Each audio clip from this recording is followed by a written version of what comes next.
Que tal, como están? Benvidos. Continuamos coa nosa semana de voceiros aquí no noso preguntoiro. Xa saben, tratamos os temas de carácter local. En este caso, imos falar co voceiro do PSOE, con Paco Reyes. Paco, benvido, moi boas. Moitas grazas, un placer como sempre. Paco Reyes, que esta mesma mañá presentaba na sala de prensa do Pazo de Raxoi as emendas que o Partido Socialista vai presentar os orzamentos da Xunta pro 2018, unhas emendas que presentaba acompañado precisamente do portavoz no Parlamento de Galicia do PSOE, de Xaquín Fernández Leiceaga. E antes de meternos en moito detalle de cales son eses proxectos que vostedes ven necesarios para Santiago e que non están incluídos neses orzamentos, ou que están incluídos pero cunha partida moi baixa ao seu parecer, cal é esa valoración que vostedes fan deses investimentos para Santiago nestes orzamentos do goberno galego?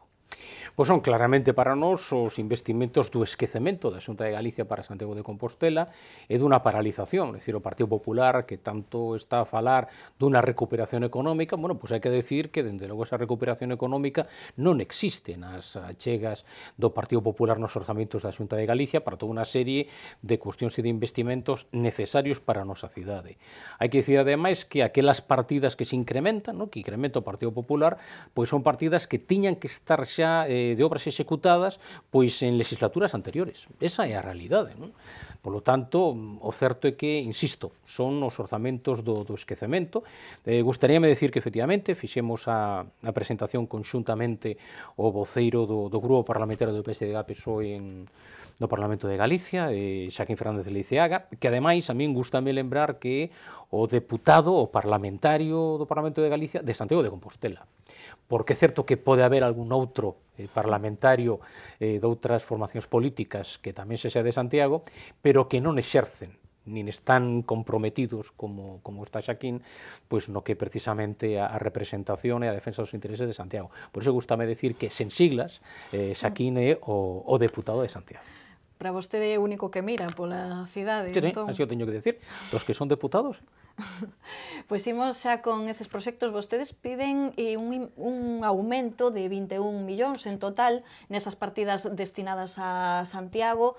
Non sei se ven viable que se poidera aumentar algo neses orzamentos, porque é verdade que precisamente Leiceaga non tiña moitas esperanzas. Dicía el que visto en anteriores contas, como nas do 2017, que se inclúan emendas da oposición, non soe ser habitual.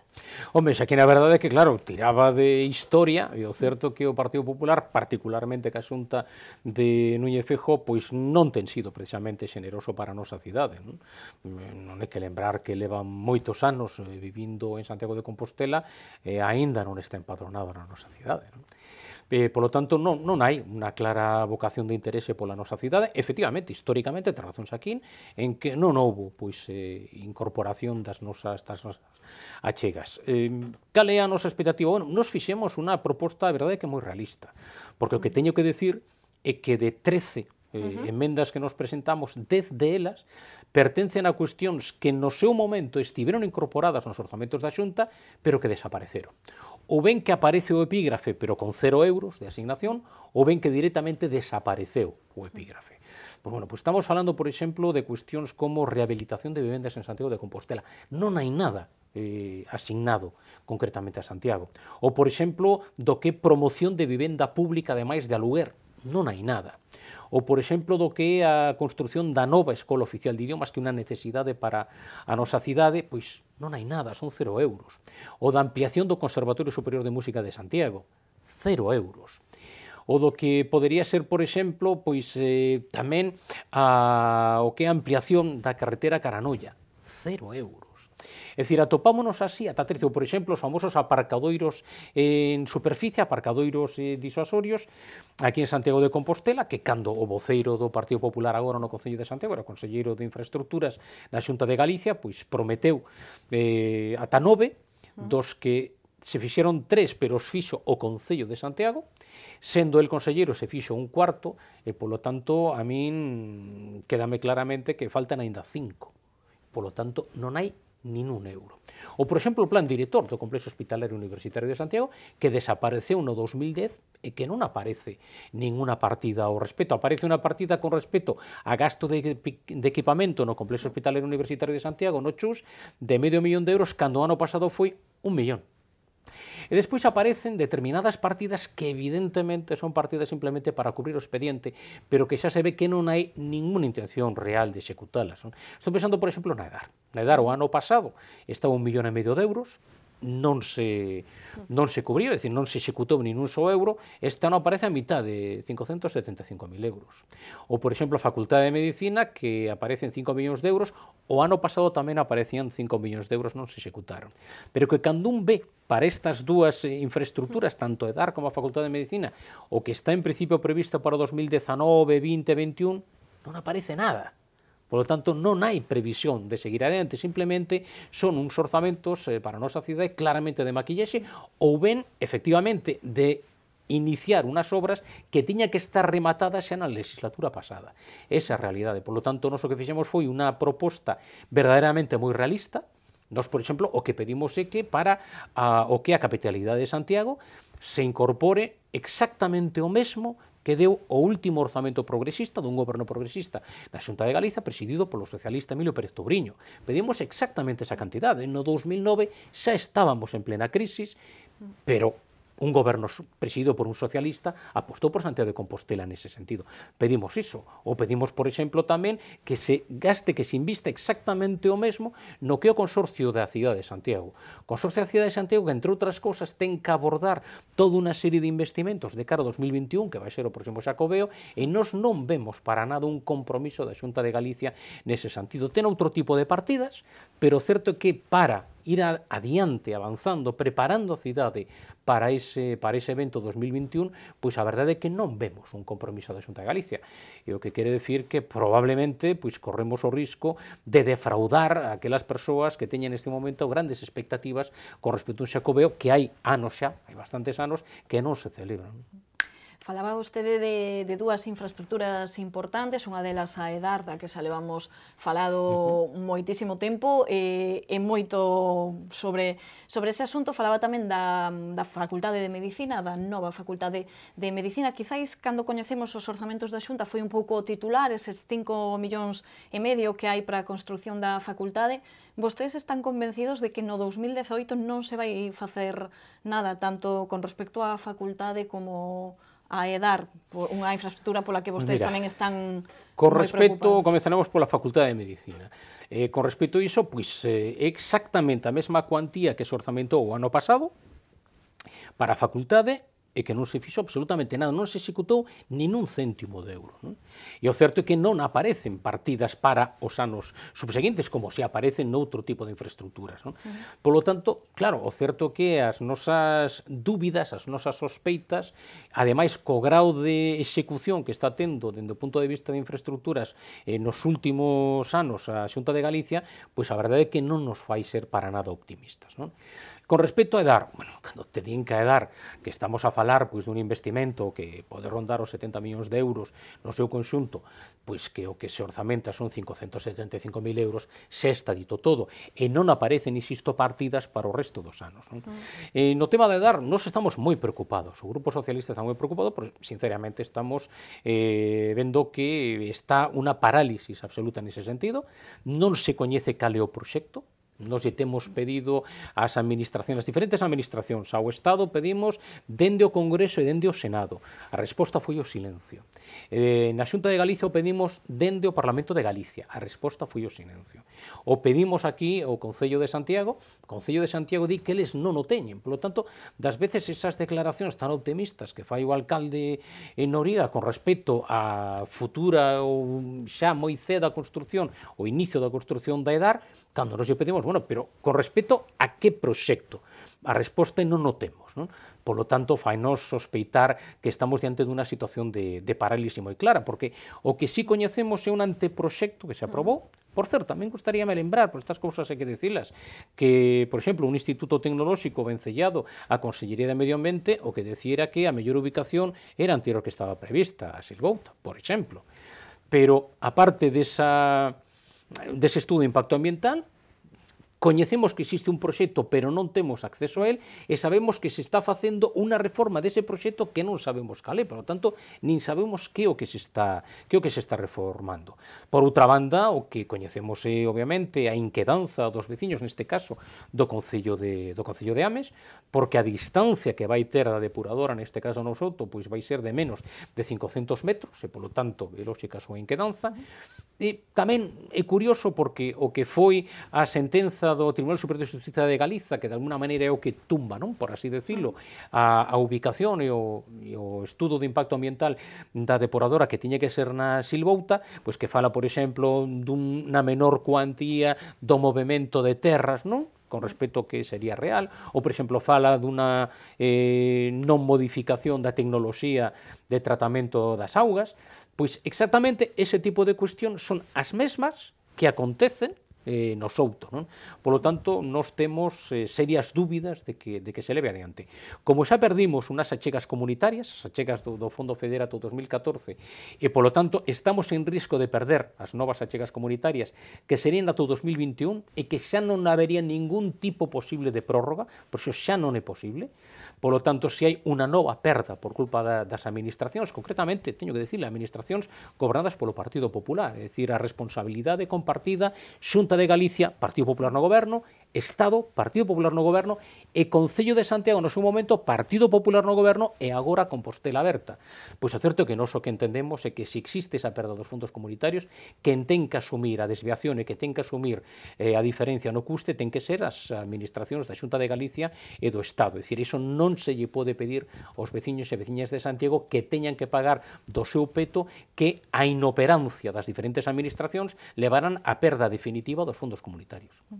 Falaba vostede desas inquedanzas de veciños de Ames, sabe vostede que tamén hai as mesmas inquedanzas en veciños de Santiago, porque ao final unha infraestructura deste tipo como unha depuradora é un pouco que ninguén a quere, non, preto das súas casas, digamos. Bueno, inquedanzas tamén teñen manifestado, efectivamente, existen grupos, plataformas ecoloxistas que teñen posto en dúbida efectivamente a bondade do estudo de impacto ambiental para a depuradora no Souto. O teñen ademais manifestado a plataforma pola defensa do SAR, por exemplo, porque hai que dicir unha cousa, é dicir, eu penso o contrario, Silva, eu penso que todos queremos edar, todos queremos a depuradora, porque neste momento o SAR, o río de Santiago, é un dos ríos máis contaminados de toda Galicia. Pero digo que ninguén a quere preto, non? E non solamente afecta ao noso concello, é que estamos neste momento contaminando ou axudando a contaminar a ría, por exemplo, de Vilagarcía. Por lo tanto, unha responsabilidade de Santiago non solamente cos propios veciños e veciñas de Santiago, senón tamén cos galegos en xeral. Mira, eu penso que é máis un problema de tecnoloxía que é un problema de ubicación. Claro, si se tivera apostado por unha tecnoloxía avanzada, por unha depuradora compacta, como por exemplo aquí en Ourense, pois estaríamos falando de que se puxera onde se puxera non tería ningún tipo de cheiro para os veciños e as veciñas, estaríamos depurando un caudal de auga moito maior do que se está a facer agora, estou convencido do que vai facer a nova depuradora, estou convencido diso, e ademais un nivel de depuración, porque sería por membranas, moito máis alto, é dicir, a gran diferencia é que unha depuración por membranas, pois prácticamente podes beber a auga a continuación da depuración. No tema dos fangos non é así, pode servir, por exemplo, pois para o regadío, pero non a poderías beber directamente, é necesario outro tipo de tratamento, pois vía clorificación e demais. Non? Polo tanto, eu entendo que é unha necesidade, temos ademais pendente unha espada de Damocles que pende dunha multa da Unión Europea que evidentemente a paga o Estado, pero de alguna maneira non la van facer pagar a nos vía pois as aportacións dos ingresos do Estado, non? Que van para o noso Concello. Polo tanto, é un tema moi grave, un tema moi serio que nos advertimos moi claramente cando o Partido Popular comenzou a darlle voltas con respecto á ubicación, xa perdimos, insisto, unhas achegas de fondos comunitarios, temos o risco de perder as novas achegas de fondos comunitarios, temos o risco de ter unha depuradora que cando comece a funcionar xa sexa obsoleta dende o punto de vista tecnolóxico e que ten moitas posibilidades por lo que estamos coñecendo dese informe de proxecto que non nos deixan acceder a él, pero a información que imos tendo é que é máis cara do que sería a depuradora que estaba prevista previamente, non? Polo tanto, é unha situación grave, unha situación seria, non só que lle pedimos, neste caso a Compostela Aberta, porque ten na responsabilidade do goberno, é que claramente ten que acatar ese proxecto, ten que facer público, transparentar ese proxecto de dar para comenzar a tomar decisións ao respecto. Bueno, pois seguro que seguiremos falando moito da EDAR. Quería rematar con outro tema, Paco, un tema que vostedes levan mañá ao pleno ordinario do Concello, e ten que ver coa construcción dunha rotonda na Rúa do Restollal.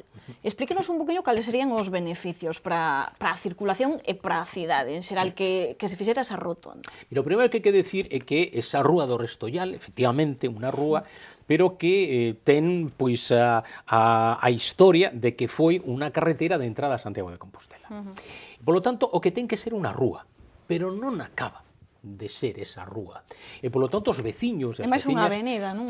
Ni tan sequera iso. Sigue tendo a visión dunha vía de tráfico rodado, máis que outra cousa. E non o que queremos é que sexa unha rúa para o disfrute, o lecer dos veciños e das veciñas do Restollal e do resto de Santiago de Compostela. Ten ademais un problema, é que a Pontepedriña pois se ampliou unha nova urbanización, o que se chama agora a nova Pontepedriña. Pero a entrada sigue sendo pola rúa da antiga Pontepedriña, que ademais entra precisamente onde está un parque infantil e onde están os rapaces e as rapazas xogando, non? Polo tanto, eso xenera, porque ademais os coches entran a unha certa velocidade e, polo tanto, xenera un risco, un perigo para eses rapaces, non? Polo tanto, non só que pedimos é que se faga unha rotonda que non é moi costosa, é dicir, é máis unha rotonda pintada e cuns volardos que outra cosa, iso sí, mellorar a canalización das pluviais, mellorar a beira-rúa, que é o que hai que facer, a iluminación, e, polo tanto, esa rotonda que vai facer van ser varias cousas. Primeiro, van, obviamente, pacificar o tráfico, van reducir a velocidade, é dicir, Santiago é para os santiagueses, non é para que os que veñen de Teo poden entrar máis rápido en Santiago. Eso non é o obxectivo da Rúa Restollal. Temos que facer a rúa. Polo tanto, pacificar ese tráfico rodado, facilitar o acceso pola rúa de Rosa Pardo, polo tanto que vai ser máis sinxelo e vai descargar o tráfico da bella Pontepedriña, e por outra banda vai facilitar tamén a entrada e a saída do aparcamento dun centro comercial importante que está no Restollal e que neste momento é un dos elementos pois que de alguna maneira pois conxestiona o tráfico nesa zona. Eso vai facilitar e imos avanzar. Non sabemos que para conseguir que a Rúa Restollal e podamos chamar verdadeiramente rúa é necesario un investimento importante, por necesario unha reurbanización, que hai que facer por fases, que hai que facer en plurianualidades, pero que nos entendemos é que hai que comenzar, e unha boa maneira que comenzar con isto, porque vai permitir a reurbanización dunha parte da rúa, ademais de axudar a convertela verdadeiramente non nunha vía de tráfico rodado rápido, senón precisamente pacificando ese tráfico. Estamos falando dun investimento que non terá que superar en ningún caso, incluso co IBE incluído, pois os 100.000 euros, e probablemente sexa menos. Polo tanto, non falamos dunha obra faraónica, falamos pois de darlle ao Restollal o que merece, o que necesita. Ben, pois queda clara esa reflexión, veremos como vai mañá esa proposta no pleno. Paco, moitísimas grazas por estar unha vez máis con nos no Preguntoiro. Pois moitas grazas a vos, como sempre, Silvia. E a vostedes tamén, graciñas por acompañarnos un día máis, volvemos mañá con máis entrevistas.